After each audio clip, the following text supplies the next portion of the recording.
Kelly，我哋今日玩咩啊？今日我哋玩呢啲，我哋有 folder， 有雪條棍，有一嚿小海綿，仲有白膠漿。又估唔估到我哋今日會玩啲咩呢？首先我哋要做一啲簡單嘅組裝，我哋可以用白膠漿咧，將呢個小海綿咧黐上去呢個雪條棍上面，然之後咧就會變成咁樣，好似一支牙刷咁樣啦。而呢支牙刷又會同我哋玩啲乜嘢小遊戲啊？今日想同小朋友玩一個咧認知乾淨同污糟概念嘅小遊戲。我哋利用頭先嘅 folder， 我哋 print 一張有個小朋友擘到個口好大嘅圖畫，哇，好多牙齒喎！我哋利用 marker 即係喺上面幫佢加少少污跡先，然後同小朋友講：哎呀，而家呢個男仔啲牙齒好污糟啊！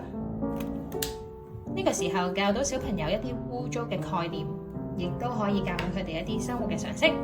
利用我哋頭先一齊整嘅牙刷，然後就可以教小朋友，我哋要幫小朋友刷牙，幫佢啲牙齒變翻乾淨啦。同小朋友一齊利用呢支牙刷，慢慢地將頭先我哋話污糟嘅地方，慢慢刷刷刷，刷刷刷，刷刷刷，叮當，乾淨晒，耶！不如搵個小朋友一齊玩啦！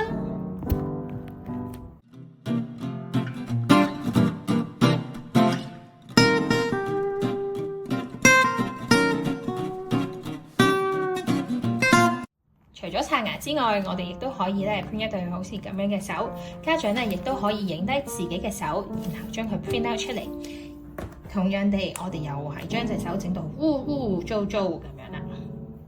呢啲時候亦都可以邀請小朋友幫我哋咧隨意喺上面整污糟隻手，訓練下佢哋咧揸筆嘅技巧。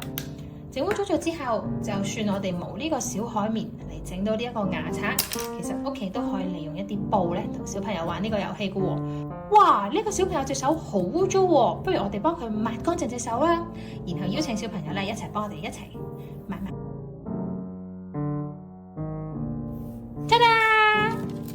乾淨晒！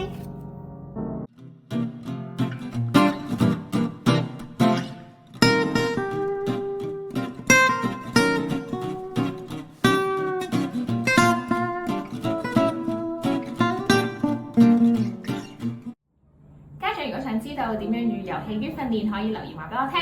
如果中意我嘅 videos，記得 like and share 啦。我哋下次再玩啦！